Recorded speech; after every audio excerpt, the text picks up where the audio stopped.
Assalamualaikum warahmatullahi wabarakatuh. Para pemirsa di UIN maupun di luar, di dalam maupun di luar negeri, kita akan mendiskusikan tema yang amat sangat menarik.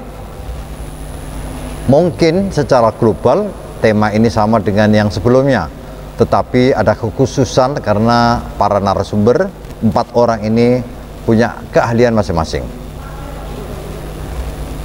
Sebelum kita lanjut diskusi ini, nanti kita berikan kesempatan kepada para narasumber. Kita jeda sebentar, lihat yang satu ini. UIN Maulana Malik Ibrahim Malang, salah satu perguruan tinggi agama Islam terbaik di Indonesia, mewujudkan pendidikan tinggi integratif dengan memadukan sains dan Islam yang bereputasi internasional. Mari bergabung bersama UIN Maulana Malik Ibrahim Malang, mencetak sarjana berkarakter ulul albab dan menghasilkan sains dan teknologi yang relevan dan berdaya saing tinggi.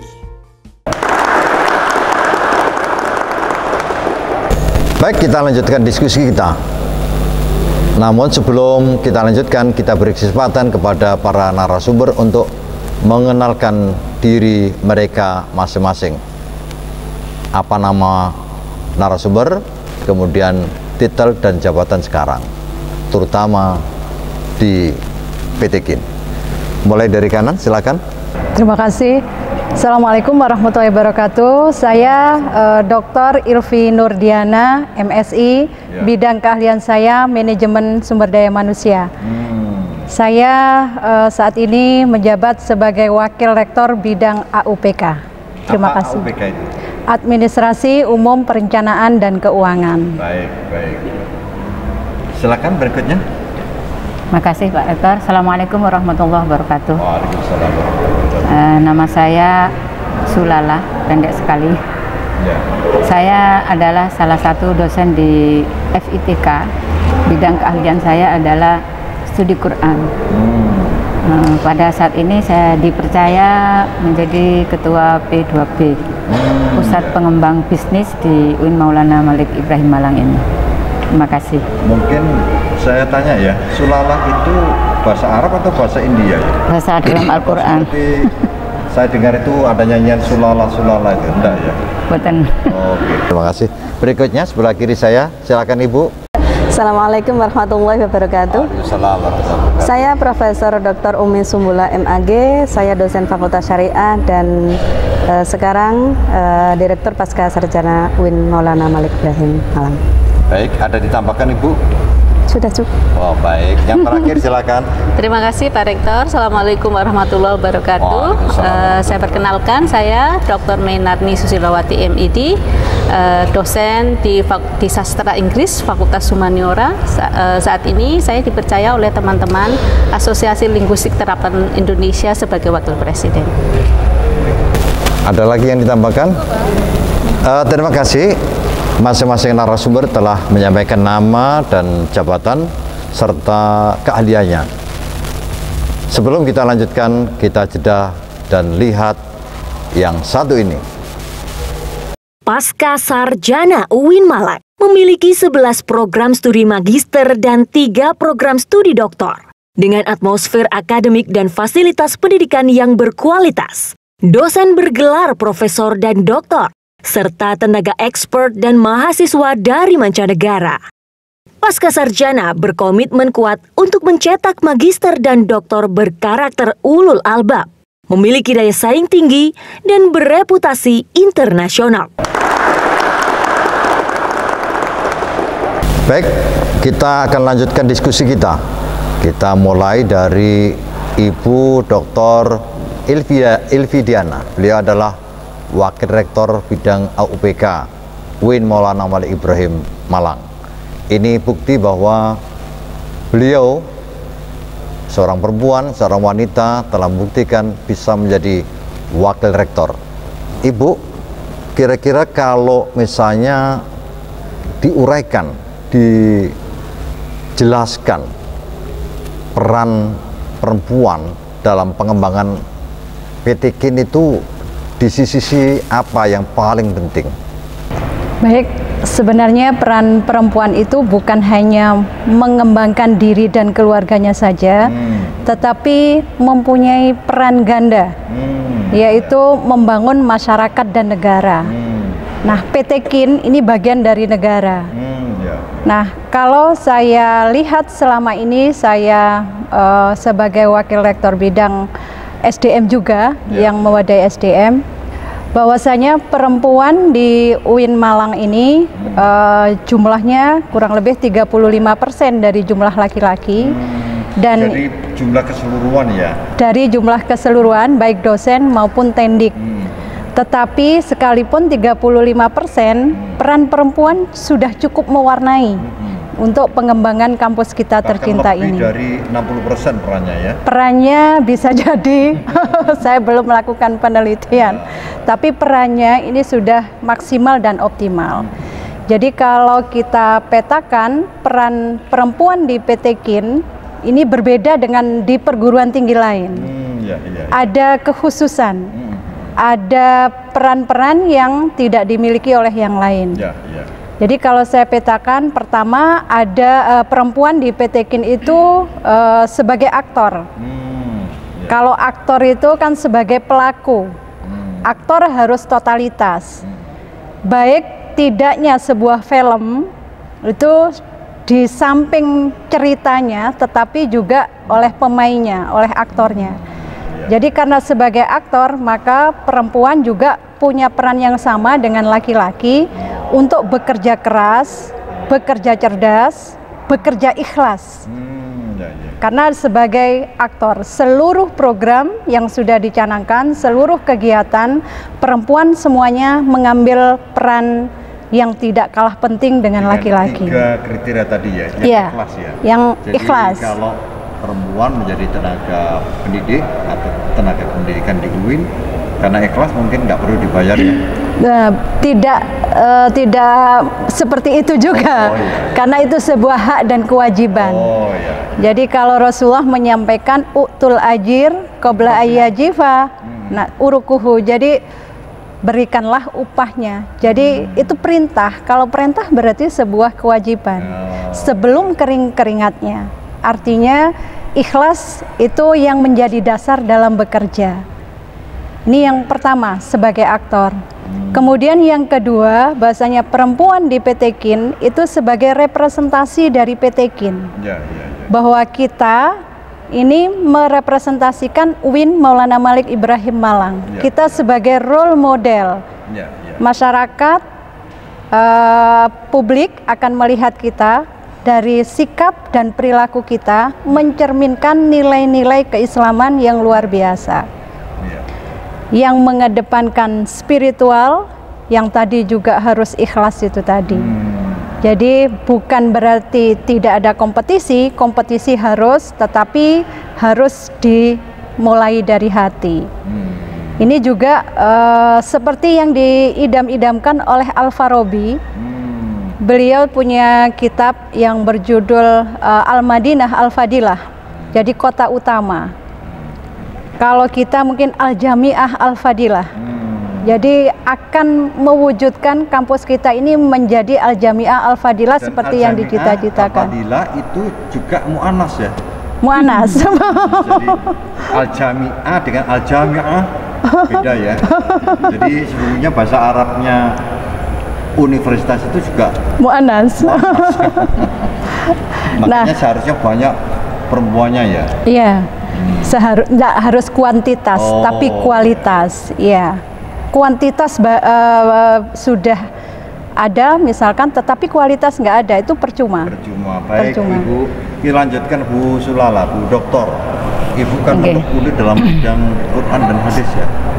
Ya, ini tentu ada apa ya, Quran dan hadis ini menjadi makhab, menjadi tempat untuk mengambil dasar-dasar normatif peran perempuan dalam menjalankan fungsi di mana saja, termasuk di UIN ya. Dan Ibu juga telah mempraktekkan menjadi apa itu, ketua atau kepala apa itu? Pusat Pengembang Bisnis. Oh, jadi bisnis di UIN Maulana Malik Ibrahim ini tergantung beliau. Kira-kira dasar-dasar apa yang kira-kira penting untuk disampaikan di sini? Terima kasih, Prof. Iya.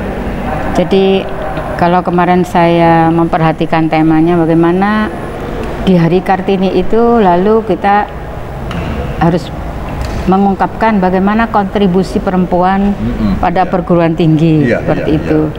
Jadi ini bisa dipahami dari dua sisi.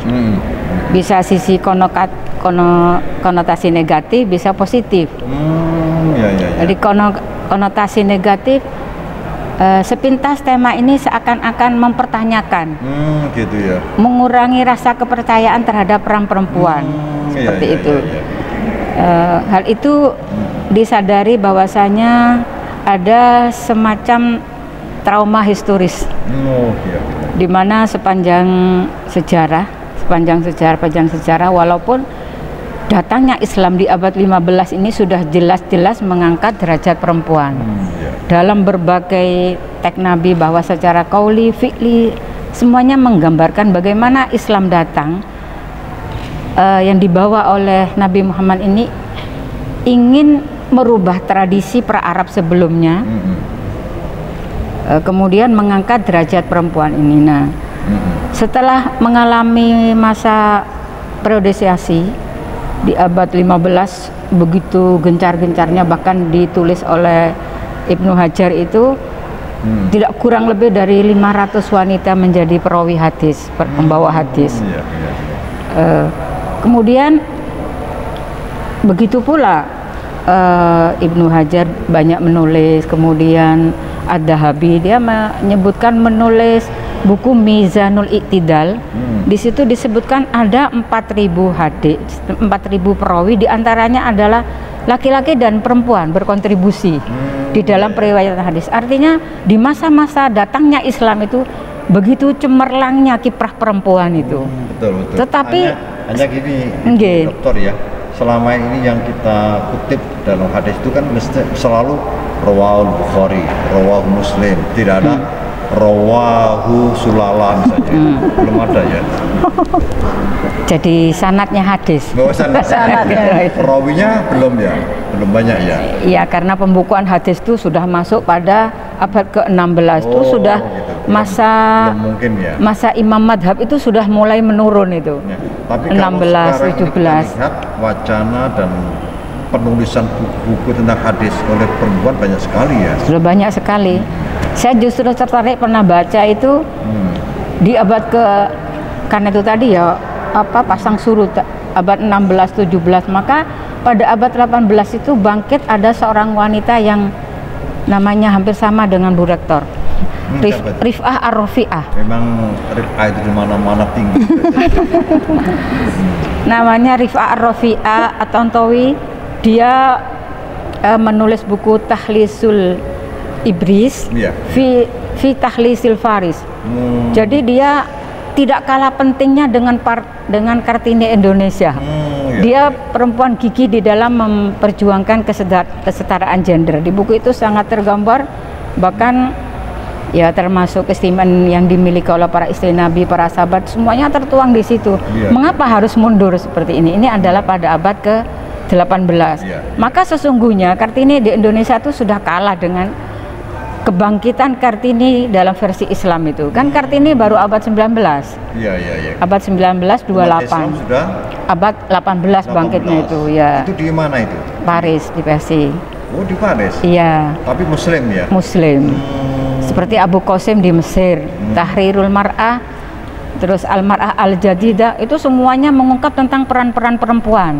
Luar biasa. Bu Sulala ini selain dosen dan kepala pusat bisnis, juga seorang intelektual dan referensinya luar biasa. Tapi nanti bisa jadi dekan fakultas di mana? Fakultas apa ini, Ibu? FITK. Sementara itu, kalau nanti ingin jadi rektor harus profesor dulu. Ada lagi yang disampaikan? Kemudian tadi kalau dari sisi positifnya itu tadi, Pak. Karena sementara ini sekalipun Kartini tadi sudah berumur 142 tahun. Tapi tidak merata. Banyak sekali kondisi pandangan patriarki itu masih membias di dunia pendidikan. Padahal yang namanya perguruan tinggi adalah merupakan salah satu sistem ikut terlibat juga dalam ini. Jadi kayak tadi pemilihan pimpinan. Kalau komposisi perbandingan antara mahasiswa dan mahasiswi itu di UIN Maulana Malik Ibrahim mungkin bisa dari tahun ke tahun di Ma'had itu selalu sampai 70%, 70% putri. Jadi 70% putri dan 30 ya persen yang laki-laki. Luar biasa. Terima kasih Ibu berdua, luar biasa dari dua narasumber ini. Mereka punya wacana yang mendunia dan bahkan punya kritik ya, harapan dan kemauan yang luar biasa untuk memerankan di PT KIN. Kita jeda sebentar dan lihat yang satu ini. Fakultas Ekonomi UIN Malang memiliki 3 program studi: manajemen, akuntansi, dan perbankan syariah. Pendidikan yang dikembangkan mengintegrasikan sains dan agama dalam rangka melahirkan sarjana yang memiliki kedalaman spiritual, keagungan akhlak, keluasan ilmu, dan kematangan profesional. Fakultas Ekonomi, tempat menaruh harapan. Fakultas Ilmu Tarbiyah dan Keguruan UIN Malang merupakan fakultas tertua sekaligus cikal bakal UIN Malang. Banyak alumni yang tersebar ke penjuru Nusantara sebagai guru, dai, tokoh agama, dan pengusaha. Fakultas ini banyak menghasilkan mahasiswa berprestasi baik tingkat nasional maupun internasional. Lembaga ini telah menjalin kerjasama dengan berbagai perguruan tinggi di luar negeri dalam bentuk lecturer and student exchange. Baik, kita lanjutkan diskusi ini dengan dua narasumber. Yang pertama Ibu Profesor Dr. Umi Sumbula. Prof, peran perempuan di PT KIN ya, ini banyak sekali ya. Apa yang mungkin yang dikaitkan peran perempuan dalam pengembangan PT KIN yang terkait dengan moderasi beragama? Oke, silakan Prof. Terima kasih Pak Rektor, seluruh pemirsa Syiar Ramadan UIN Maulana Malik Ibrahim Malang yang berbahagia. Baik, selama pandemi banyak sekali narasi-narasi radikal, narasi-narasi kekerasan yang itu menjadi konsumsi publik, bahkan juga seluruh masyarakat, baik anak-anak, remaja, dewasa, dan juga bahkan orang tua.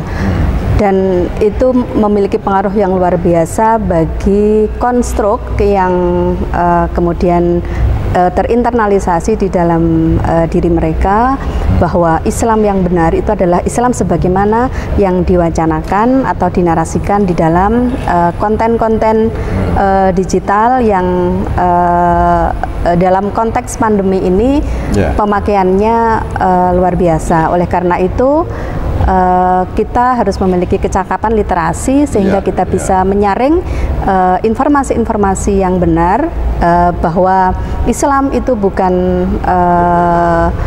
agama yang hanya disuguhkan melalui teks-teks yang dipahami secara tekstual, tetapi Islam itu lebih dari itu adalah prinsip, nilai hidup, dan juga hal-hal yang berkaitan dengan humanisme, kebebasan beragama, kemudian tentang hak asasi manusia dan lain-lain. Oleh karena itu peran perempuan itu penting sekali, karena kita lihat beberapa kasus tentang suicide bombing, kasus-kasus terorisme itu banyak sekali dilakukan justru oleh keluarga, melibatkan keluarga, terutama dari perempuan. Betul. Jadi seorang suami, seorang istri, dan juga anak-anak. Yang terjadi di Surabaya di tahun 2018 itu adalah satu keluarga. Kemudian juga yang terjadi kemarin di Makassar itu adalah juga pasangan suami istri. Artinya bahwa keluarga itu merupakan sarana yang sangat rentan rentan untuk tumbuhnya radikalisme di kalangan masyarakat, dan oleh karena itu peran perempuan menjadi agen bagaimana agar mereka bisa menyebarkan, ya, mendidikkan atau menginternalisasikan nilai-nilai keterbukaan, penghargaan kepada sesama, kemudian mengasihi pihak lain dan seterusnya. Jadi peran perempuan di keluarga itu kan menjadi apa namanya? Madrasatul ula lil aulad. Betul. Ya. Jadi disitulah penanaman toleransi, ya, kemudian moderasi dan sebagainya. Dan ini kemudian berefek kepada pergaulan keluarga dengan masyarakat banyak. Betul. Baik, karena betul tadi Pak Rektor menyampaikan bahwa perempuan itu adalah umul madrasah. Jadi pendidik utama, ya. Jadi pendidik utama atau induk sekolah. Oleh karena itu di tangan perempuan maka akan lahir generasi-generasi yang seperti apa, gitu ya. Dan tidak ada perempuan, tidak mungkin ada generasi. Betul. Betul. Karena memang salah satu fungsi keluarga itu adalah memang fungsi reproduksi. Jadi untuk melakukan regenerasi itu ya harus ada perempuan. Lah, ini dalam konteks keluarga. Tetapi kalau dalam konteks perguruan tinggi kita melihat banyak sekali peluang-peluang atau hal-hal yang bisa dikembangkan untuk mengembangkan moderasi beragama ini. Yang pertama, ya, yang jelas adalah melalui Tridharma perguruan tinggi. Yang pertama adalah melalui kurikulum. Lah, kurikulum kita ini harus didesain bagaimana konten atau isinya itu adalah pemahaman-pemahaman keagamaan yang moderat. Jadi, apapun itu. Kurikulum harus ramah terhadap moderasi, ya. Betul. Ya, jadi moderasi itu kan cirinya adalah terbuka, pemahaman yang terbuka, tidak mengklaim bahwa pemahamannya adalah yang paling benar, ya. Kemudian yakin bahwa apa yang dipahami itu benar, tetapi tidak meremehkan pemahaman orang lain. Betul. Jadi tidak truth claim, kemudian juga menghargai perbedaan, menghargai keragaman. Karena itu penting bagi perempuan sebagai agen moderasi itu berkolaborasi dengan semua elemen masyarakat, elemen kampus, mendesakkan adanya gender mainstreaming dalam konteks mulai dari bidang pendidikan dan juga pengajaran melalui kurikulum, kemudian juga penelitian dan juga pengabdian masyarakat. Yang lebih penting lagi itu adalah pembinaan kemahasiswaan. Terima karena kasih, mereka Bu adalah Prof, ya. Karena kaitannya dengan PTG tentu terhadap mahasiswa. Ya. Saya lanjutkan ke Bu narasumber yang terakhir ini. Ibu, tadi sudah diuraikan oleh Prof Umi, ya, terkait dengan moderasi beragama. Bagaimana peran perempuan di era globalisasi yang seperti yang kita alami sekarang ini? Terima kasih Bapak Rektor. Saya rasa pada waktu kita bicara tentang perempuan sebenarnya kita bicara tentang kemanusiaan, karena tidak lagi bicara satu jenis kelamin, tetapi sebenarnya ini mewakili nilai-nilai yang dianut oleh manusia. Kita bicara tentang peradaban, kita bicara tentang nilai-nilai yang harus ditanamkan untuk semua orang, untuk alam semesta supaya bisa menikmati apa itu kebaikan yang diajarkan oleh agama kita. Pada era globalisasi, peran perempuan justru lebih banyak bisa diperluas. Artinya perempuan sangat memungkinkan untuk mengisi banyak dimensi yang kemudian disediakan, terutama di era teknologi. Di masa pandemik seperti yang sudah kita sama-sama ketahui, sektor ekonomi misalnya itu banyak sekali didukung oleh perempuan yang melakukan bisnis justru dari rumah, dan itu mempunyai sumbangan nilai ekonomis yang luar biasa. Jadi tidak perlu keluar rumah, ya, justru di rumah. Betul. Jadi di situ berperan ganda sebagai kepala rumah tangga, sebagai Perdana Menteri rumah tangga, sebagai manajer rumah tangga, sekaligus ya betul, sekaligus menjadi sumber ekonomi untuk keluarga, dan itu sangat memungkinkan untuk dilakukan.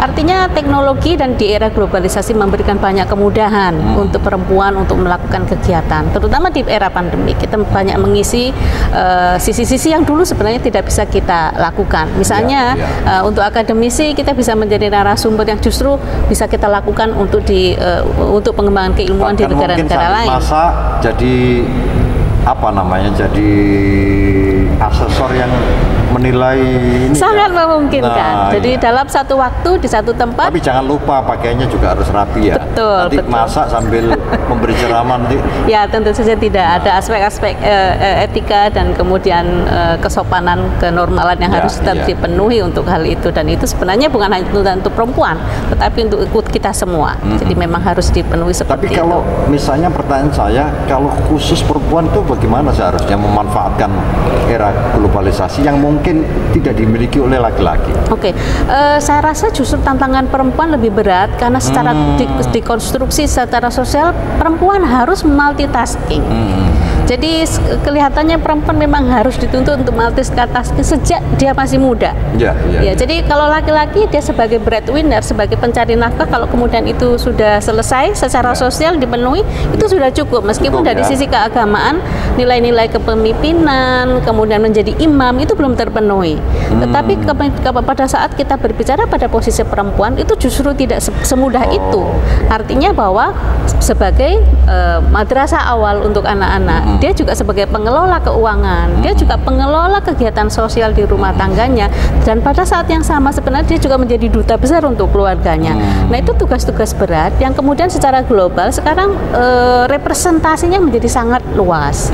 Artinya tidak lagi berbatas pada hal yang bersifat fisik, karena representasi itu bisa dilakukan melalui virtual misalnya. Jadi dimensi-dimensi itulah sebenarnya yang menjadi kekuatan dan sekaligus juga menjadi kelemahan. Kalau kemudian secara sosial kita tidak menyiapkan peranata-peranata yang memungkinkan perempuan untuk bisa lebih memberikan kontribusi dengan cara yang kemudian sesuai dengan kodratnya. Iya. Jadi sebetulnya sekarang ini bagi perempuan di era globalisasi ini adalah tantangan sekaligus peluang ya. Betul. Tapi tetap bersikukuh untuk menjadi perempuan ya, jangan beralih. Ya, saya sangat bersyukur karena ditakdirkan menjadi perempuan, karena secara fisik, secara emosional, secara psikologis perempuan itu adalah satu makhluk Tuhan yang istimewa. Baik. Terima kasih. Perempuan adalah makhluk Tuhan yang istimewa dengan kemampuan yang menggunakan potensi pikirnya, rasanya, dan yang lain-lain ya. Dan ini harus dimanfaatkan untuk kebaikan. Kita jeda sebentar dan lihat yang satu ini. Fakultas Humaniora UIN Malang berkomitmen untuk melahirkan sarjana humaniora yang berkarakter ulul albab dan menghasilkan sains dan seni yang relevan dan budaya saing tinggi. Fakultas Humaniora memiliki 2 jurusan, jurusan Bahasa dan Sastra Arab serta jurusan Sastra Inggris. Fakultas Humaniora telah melahirkan mahasiswa yang berprestasi dan berhasil menjuarai banyak lomba debat, dan kaligrafi tingkat internasional. Para audien di UIN maupun di luar, di dalam maupun di luar negeri, kita lanjutkan diskusi kita sesi akhir. Dan masing-masing narasumber, saya mohon untuk menegaskan, menguatkan tesis yang telah disampaikan tadi. Bahkan mungkin ditambah dengan argumen-argumen yang menguatkan. Kita mulai lagi dari yang sebelah kanan. Silakan. Terima kasih Prof. Tadi saya belum selesai menyampaikan peran perempuan di PT KIN. Oh iya. Jadi ini ada bukti bahwa perempuan sebetulnya itu seringkali protes. Ada 3 sebenarnya peran perempuan. Tadi yang sudah saya sebutkan sebagai aktor. Kemudian selain sebagai aktor, kalau aktor itu kan pelaku. Jadi harus perempuan itu harus qawiyun, harus amin. Al-qawiyu al-amin. Qawi itu kuat dari sisi mentalnya, spiritualnya, intelektualitasnya, juga emosionalnya, seperti yang tadi disampaikan Bu Mei. Makhluk istimewa itu al-qawiyu itu. Kemudian al-amin, profesional. Itu kalau sebagai aktor. Yang kedua tadi sebagai representasi, sebagai role model. Karena itu harus punya sikap. Kita di PT KIN kalau mau menjadi Al-Jami'ah Al-Fadilah, maka kita harus punya peran. Kita mau jadi passenger atau mau jadi driver. Kalau passenger duduk manis, diam, tidak usah berpikir terlalu jauh. Yang penting saya nyaman. Kalau sebagai passenger ya jadilah passenger yang baik. yang punya sikap yang baik. Kemudian kalau tidak menjadi passenger, jadilah driver supaya hidup lebih bermakna. Nah, ini peran yang ketiga, yaitu sebagai perwujudan dari PT KIN. Jadi harus hadir di tengah-tengah masyarakat dengan peran-peran sosialnya. Nah, ini yang tidak dimiliki oleh yang lain. Jadi sebagai perguruan tinggi agama Islam, maka peran sosial di masyarakat ini juga harus ditekankan untuk perempuan. Itu telah kita lakukan dengan baik ya? Sudah. Atau mungkin perlu ditingkatkan lagi? Iya. Atau kalau perlu ditingkat lagi, hal-hal mana yang harus di-push, yang dikuatkan? Iya, jadi peran kita selain tadi sebagai dari sikap dan perilaku kita yang harus kita tonjolkan, kita tunjukkan kepada masyarakat.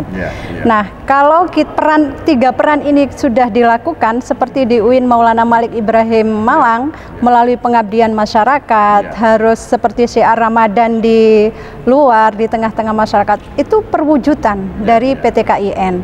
Nah, maka seperti impian kita dengan TNI, ya, dan masyarakat yang lain ya. Iya, nah inilah perwujudan dari kaum perempuan yang juga bersama dengan kaum laki-laki. Jadi tidak ada bedanya laki-laki dan perempuan. Di UIN tidak ada diskriminasi laki-laki dan perempuan. Bahkan semua lebih ya, bahkan lebih. Sejak ada UIN ini, baru kali ini wakil rektor ada perempuan, ada rektornya ada direktur juga perempuan. Iya, ibu direktur ini juga perempuan. Iya. Nah, banyak sekali yang sudah profesor Bu ya dari perempuan ya. Iya. Nah, makanya Prof, kalau kita mengacu kepada surat Al-Fatir 28, innama yakhsyallahul ulama. Min ibadihil ulama. Jadi sebenarnya orang yang takwa, orang yang takut kepada Allah itu ulama. Nah, siapa ulama? Apakah kita ini nggak bisa jadi ulama? Jadi ulama itu adalah orang yang berilmu, yang dengan ilmunya dia takut kepada Allah. Perannya, tugasnya adalah menyebarkan ilmunya agar masyarakat itu takut kepada Allah. Nah, saya berspekulasi dalam hal ini. Kalau kita menunggu menjadi ulama, itu mungkin butuh waktu yang lama. Maka saya berspekulasi, kita takarrub kepada Allah dengan cara kita sebagai representasi dari PT KIN tadi. Kalau para kiai untuk takarrub kepada Allah itu puasa sampai 10 tahun, tengah malam itu harus bangun. Nah, kalau kita ini layanan kepada masyarakat, layanan kepada stakeholder secara maksimal, itu bentuk takarrub kepada Allah. Terima kasih. Beliau ini adalah ulama spekulasi. Kita lanjutkan ke Bu Sulala. Bu Sulala, mungkin perlu ditegaskan lagi tesis yang telah disampaikan tadi. Terima kasih, Prof. Saya merangkum dari materi awal tadi, memang bagaimanapun kiprah maupun kompetensi yang dimiliki oleh seorang perempuan, kita tidak boleh tinggal diam, harus selalu mengupayakan terus-menerus. Apa itu? Minimal yang rentan menimbulkan kebijakan miring atau diskriminasi, kata Bu WR tadi, adalah menurut saya ada dua hal. Yang pertama adalah faktor konstruksi budaya. Seringkali ini yang lalu menyebabkan bagaimanapun potensi yang dimiliki oleh orang wanita, oleh seorang perempuan, saya lebih pas perempuan gitu ya. Jadi ini karena konstruksi budaya, maka budaya-budaya yang ada sekelilingnya, kebiasaan nah itu ikut mempengaruhi untuk memberikan stereotip-stereotip yang sedikit miring terhadap perempuan. Yang kedua adalah problem interpretasi terhadap teks agama. Tidak jarang justru itu lahir dari para ulama-ulama, para ilmuwan-ilmuwan yang kurang capable di dalam memahami konteks yang ada atau fenomena yang ada ini. Ketika dia tidak memiliki sosial kompetensi sosialnya dan fenomena sekarang kurang kontekstual, padahal banyak sekali yang digunakan untuk menjustifikasi terhadap kelemahan perempuan ini adalah bersumber dari hadis-hadis Nabi. Dan hadis-hadis Nabi itu dibuka peluang untuk kita lakukan reinterpretasi. Mengapa demikian? Karena hadis itu dilalahnya doni. Walaupun di sisi lain otentitas hadis itu dapat dipertanggungjawabkan, tetapi karena dilalahnya doni, maka bisa memungkinkan untuk dilakukan reinterpretasi. Maka tidak salah ketika muncul berbagai pandangan yang berbeda, dan itu dibenarkan dalam Islam. Salah satu contoh yang parah misalkan sudah menit, misalkan terkait dengan kepemimpinan perempuan, asal kejadian perempuan, bagaimana laknat malaikat terhadap istri, bagaimana puasa sunnah bagi istri, kemudian yang halal itu selalu digaungkan oleh kalangan ulama yang saya bilang tadi kurang bijak di dalam penafsir yang kurang bijak di dalam mengakomodasi kondisi sosial. Maka penekanan saya yang terakhir adalah bagaimana nilai-nilai egalitarianisme itu menjadi fondasi utama terhadap norma-norma sosial, dan hal ini seyogyanya atau sepatutnya termanifestasikan secara holistik di perguruan tinggi. Karena perguruan tinggi itu memiliki salah satu institusi yang memiliki tanggung jawab di dalam membangun pola pikir, pola sikap, pola ucap yang itu bisa diarahkan untuk tadi meminimalisir adanya diskriminasi. Baik, Ibu, kita lanjutkan ke Bu Prof. Umi Sumbullah, Direktur Pasca Sarjana UIN Maulana Malik Ibrahim. Ibu, mungkin ada yang ditekankan dari tesis yang tadi disampaikan. Ya, terima kasih Pak Rektor. Jadi perempuan tadi sudah saya sampaikan bahwa dia menjadi agen perdamaian, dia bisa menjadi agen moderasi beragama, dan dia bisa mendedahkan, menginternalisasikan nilai-nilai keterbukaan, inklusivitas, penghargaan, toleransi itu kepada anak-anaknya, kepada masyarakat, dan juga kepada mahasiswa terutama juga. Pasti kaitannya dengan mahasiswa. Betul. Ini amat sangat perlu ya. Iya, betul, karena artinya perempuan itu justru menjadi agent dari transformasi nilai-nilai moderasi, terutama untuk mahasiswa ya, Bu. Betul, ya. Memang masih banyak mahasiswa yang belum tercerahkan, Bu. Mahasiswa itu adalah mereka pada level mencari, jadi mencari jati diri. Oleh karena itu harus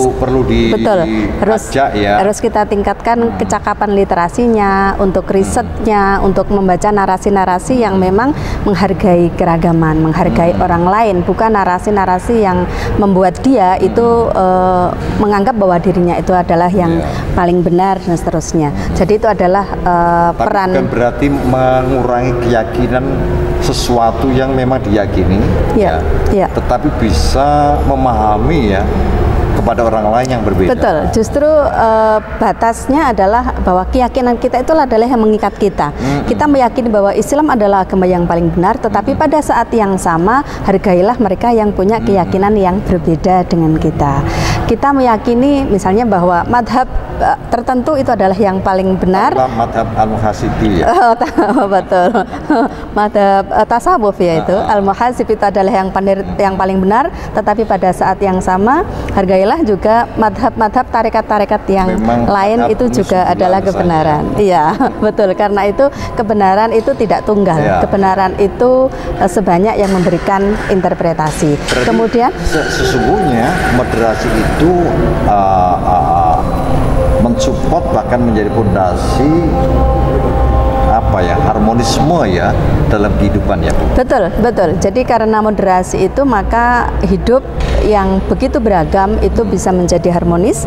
Hidup yang begitu beragam, agama, suku, bangsa, etnis, latar belakang madhab, afiliasi teologis dan seterusnya itu bisa menjadi harmonis, bisa menjadi hidup bersama-sama karena ada sikap moderat, karena kita terbuka. Dan saya kira hal-hal seperti ini penting sekali untuk didedahkan kepada keluarga kita dan juga kepada mahasiswa kita, sehingga perguruan tinggi UIN Malang ini menjadi salah satu perguruan tinggi yang sangat menjunjung tinggi moderasi beragama, yang itu menjadi tugas. Adalah seorang istri harus moderat terhadap suami, jangan radikal ya. Iya, betul. Baik Ibu, yang terakhir silakan. Terima kasih Bro. Saya ingin menegaskan kembali kepada kita semua, terutama untuk para perempuan, untuk kembali kepada fitrah diciptakannya manusia, bahwa perempuan harus bisa menjadi khalifah fil ard. Nah, itu yang menjadi tantangan terbesar, terutama pada saat kita harus merealisasikan di era globalisasi. Itu membutuhkan upaya yang tidak sederhana, karena terus-menerus perempuan harus memberdayakan dirinya dengan memperkuat dirinya dengan berbagai aspek yang tentu saja nanti bisa direalisasikan dalam masyarakat.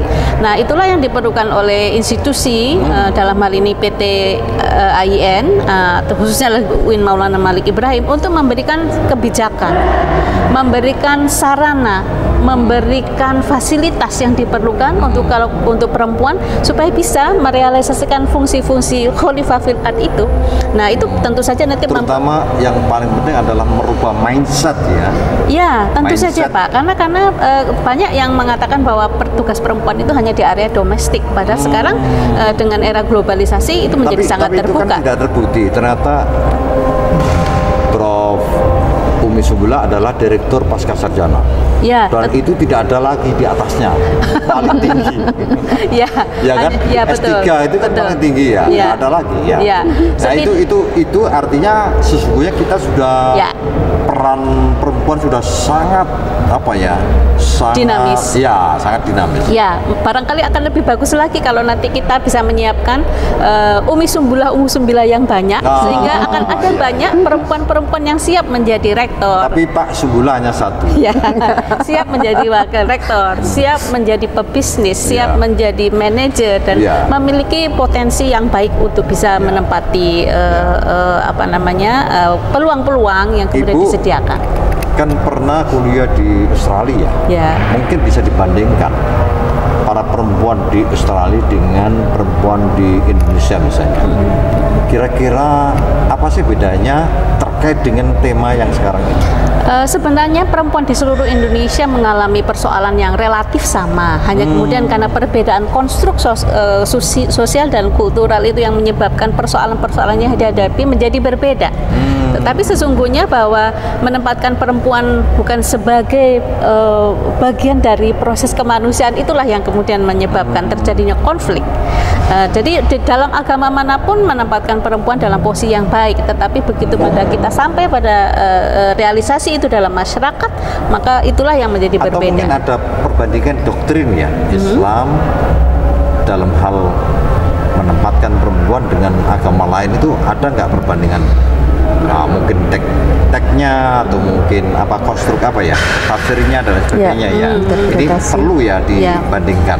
Saya rasa begitu Prof. Artinya dalam beberapa hal memang konsepnya berbeda secara spiritual, secara religius, tetapi kemudian secara kemanusiaan kita berbicara tentang hal yang sama, sehingga tugas kita sebenarnya mengisi gap antara apa yang sudah ditentukan oleh aturan dalam agama kita, konsep dalam agama kita, dan realisasinya dalam kehidupan secara nyata. Itu yang harus diisi oleh institusi kita. Terima kasih Bapak Ibu pemirsa dimanapun berada. Dari diskusi ini kita tahu bahwa sungguhnya persoalan kontribusi perempuan dalam pengembangan perguruan tinggi keagamaan Islam negeri amat sangat perlu dikembangkan lagi, meskipun peluang, kesempatan, dan peran-peran yang dilakukan telah luar biasa direalisasikan dalam institusi ini. Kita yakin bahwa asal kita mau, pasti bisa. Wassalamualaikum warahmatullahi wabarakatuh. UIN Maulana Malik Ibrahim Malang, salah satu perguruan tinggi agama Islam terbaik di Indonesia, mewujudkan pendidikan tinggi integratif dengan memadukan sains dan Islam yang bereputasi internasional. Mari bergabung bersama UIN Maulana Malik Ibrahim Malan, mencetak sarjana berkarakter ulul albab dan menghasilkan sains dan teknologi yang relevan dan berdaya saing tinggi.